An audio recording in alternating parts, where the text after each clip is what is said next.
You ever had someone hate you so much they'd rather burn their own life to the ground just to watch yours crumble? That's exactly what happened to me. My HOA president, let's call her Karen, dragged me into court over my own damn driveway. She thought she was about to humiliate me in front of a judge, but that day the tables turned in a way she never saw coming. When my wife and I moved into this neighborhood, I thought I'd finally found peace. Quiet streets, trimmed lawns, nice families walking dogs at sunset. You know, the American dream kind of quiet. I just wanted to work, relax, mow the lawn on weekends, maybe wave at a few neighbors and mind my own business. But every neighborhood has that one person who thinks they own the block, right? Ours was Karen. Blonde hair, perfectly curled, oversized sunglasses, even on cloudy days, always holding that clipboard like it was a royal scepter. She wasn't just on the HOA board, she was the HOA.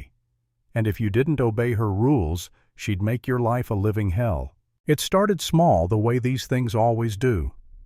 One afternoon I found a letter in my mailbox. Violation notice, unauthorized vehicle in driveway. I laughed. It had to be a mistake. My gray Ford F-150 was clean, parked neatly in my own driveway, not on the street, not blocking anything.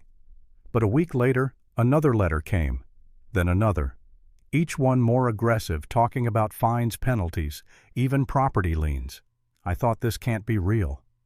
So I went to the next HOA meeting thinking I could clear it up.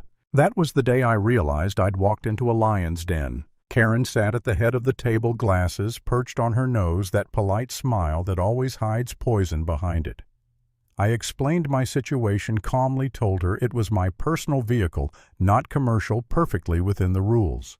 She tilted her head, smiled that fake smile, and said, "Sir, this community has an image to maintain. Trucks are not part of that image." I asked her if the rules actually said that. She didn't answer, she just stared at me like I'd insulted her kingdom. That's when I knew. This wasn't about a truck. It was about control. After that, things got weird. My trash cans were mysteriously moved halfway down the street. A note taped to my door read, "Compliance is mandatory." My mailbox got knocked over twice. Every time I saw Karen walking her dog, she'd flash that smug little grin like she was daring me to do something. I tried to brush it off. My wife said, "Let it go, Mike. It's not worth it." But then came the fines, $100, then $200, then $5. Each signed by Karen herself. I called the HOA office. They told me she personally authorized every penalty. That was the moment something snapped. I decided if she wanted a fight, I'd give her one, but I was going to do it right.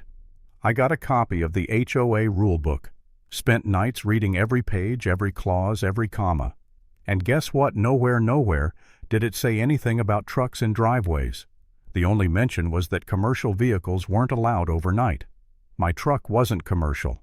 So I started gathering proof. I saved every letter, every voicemail, every photo. I even installed a small camera above my garage, just in case. And one night that just in case turned into thank God I did. It was around midnight when I caught her. Someone walking up my driveway, slow and deliberate. The next morning I saw it, a long, deep scratch across the side of my truck. My heart dropped. I checked the footage. There she was, Karen. Hoodie pulled up, but I'd know that posture anywhere. She stared at my truck for a few seconds, then dragged something sharp along the paint and walked off. I felt a mix of rage and disbelief. This woman, this so-called community leader, had just vandalized my property like a petty teenager. I printed the footage, screenshots, timestamps, the whole thing, and sent it to the HOA board. I wasn't trying to embarrass her. I just wanted her to stop. But instead of stopping, she doubled down. She sent me a cease and desist letter accusing me of harassment. Then out of nowhere, I got served. Karen had actually filed a lawsuit against me. The notice said I'd violated HOA standards, created hostility, and defamed a community officer. When I read that, my hands were shaking. I'd never been sued in my life. My wife cried. I sat at the kitchen table staring at the papers thinking, how did it come to this? Did I push too far? Should I have just moved the damn truck? For a few days I actually considered selling the house. leaving everything behind. But then a friend of mine, a lawyer, looked over the case. He laughed. "Mike," he said, "this is one of the weakest lawsuits I've ever seen. You'll win, but you have to show up prepared." So I prepared. I built my case like it was a second job. Dates, times, letters, screenshots, the video, everything neatly organized in a binder. And the more I looked into it, the more stories I uncovered.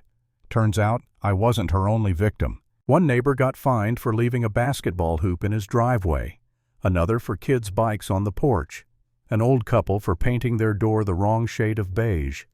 Karen wasn't running a neighborhood, she was running a dictatorship. When the day of the hearing came, I barely slept. I showed up in a button-down shirt and tie, hands clammy but head high. Karen was already there, front row, perfectly pressed suit, whispering to her lawyer like she was planning my execution. The judge came in, glanced at the paperwork, and said, "Let's make this quick." Karen's lawyer started, "Your Honor, Mr. Daniels has damaged the community's visual integrity by parking an unsightly vehicle in plain view." The judge raised an eyebrow. "Visual integrity?" "Yes, Your Honor," the lawyer said. "It lowers property values and—" The judge cut him off. "Is there a rule that states that—" My lawyer stood, opened the HOA handbook, and slid it forward. "There isn't." Karen's face drained of color. So the judge said slowly, "You find this man for a rule that doesn't exist." Her lawyer stammered, "Well, it's an implied guideline." "Implied guidelines," the judge said, leaning forward, "are not enforceable law."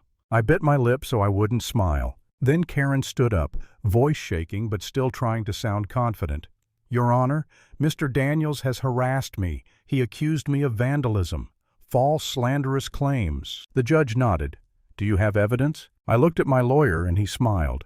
"Yes, Your Honor." He pressed play. The courtroom went dead silent, except for the faint sound of keys scraping metal. The camera showed everything: her walk, her shoes, the porch light flashing across her face. Karen froze. You could feel the air shift. The judge leaned back, arms crossed.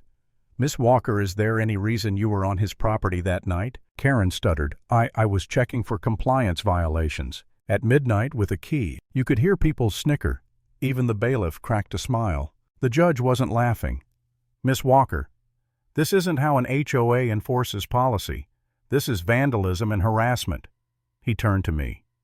"Mr. Daniels, I'm referring this matter to the local prosecutor, and I strongly suggest you file a civil claim for damages." Karen sat there pale as chalk. The judge dismissed her case right then and there. I didn't even have to say a word. Word spread through the neighborhood like wildfire. The queen of the HOA had fallen.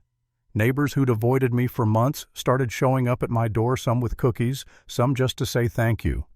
One guy laughed and said, "Man, we've all been waiting for someone to stand up to her." A week later, the HOA held an emergency meeting. For the first time, Karen wasn't sitting at the head of the table. The vice president, Lisa, a quiet woman who always seemed nervous when Karen was around, was leading. Karen sat in the corner, arms crossed, fuming. Lisa cleared her throat. "We're here to discuss the conduct of our current president." Karen jumped up. "This is a witch hunt." Lisa didn't flinch. "No, Karen. This is accountability." One by one, people spoke up. Parents, retirees, new homeowners, all sharing their stories of fines, threats, and humiliation.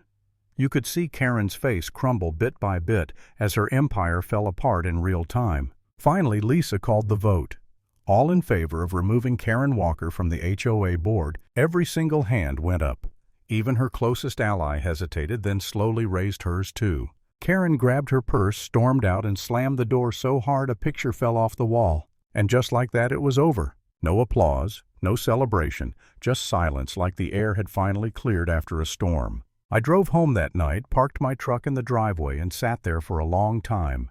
I looked at the scratch she'd left on the side, the one I never repainted. My lawyer later joked and framed her apology letter for me.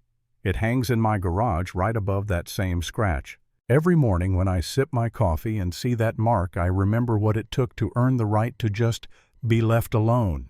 Freedom doesn't always look like fireworks or victory speeches. Sometimes it's just a quiet morning where nobody's trying to control you anymore. And if there's one thing I learned through all this, it's that rules mean nothing without fairness behind them.